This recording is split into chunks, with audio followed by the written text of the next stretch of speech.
Bonjour à tous, je suis Alex le coach en développement personnel, et dans cette vidéo, je vais vous parler des 3 éléments du délire du parent toxique paranoïaque. Lorsque vous communiquez avec votre parent paranoïaque, il peut rentrer à certains moments dans des délires, et ce délire est constitué de ces 3 éléments, c'est-à-dire de l'interprétation, de l'intuition et du sentiment persécution-victimisation.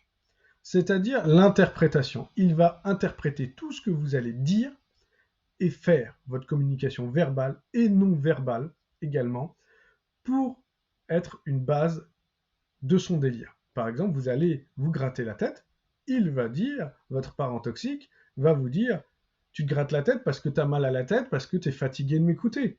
Donc, il va faire en sorte que vous soyez son persécuteur pour se victimiser.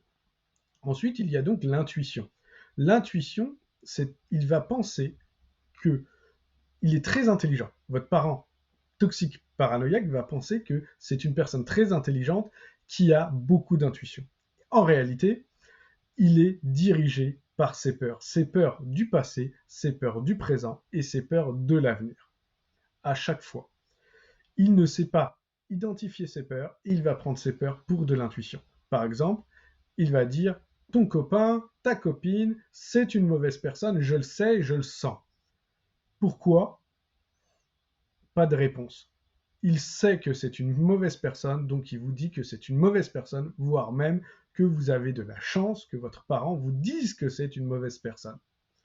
Mais pourquoi c'est une mauvaise personne? Là, il vous dira, mais t'as des yeux, tu n'as qu'à voir. T'es un petit peu bête si tu ne vois pas que c'est une mauvaise personne. Heureusement que je suis là. Donc ça, c'est son intuition qu'il va interpréter comme ça. Ensuite, la persécution et la victimisation.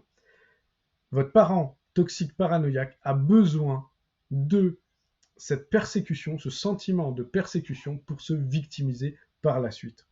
Si il ne se sent pas persécuté, il ne va pas avoir le besoin de se victimiser. Et la victimisation, c'est le point de départ du délire. L'interprétation qu'il va faire de ce que vous allez dire, de ce que vous allez faire, et son intuition va lui permettre de développer ce sentiment de persécution et de se victimiser.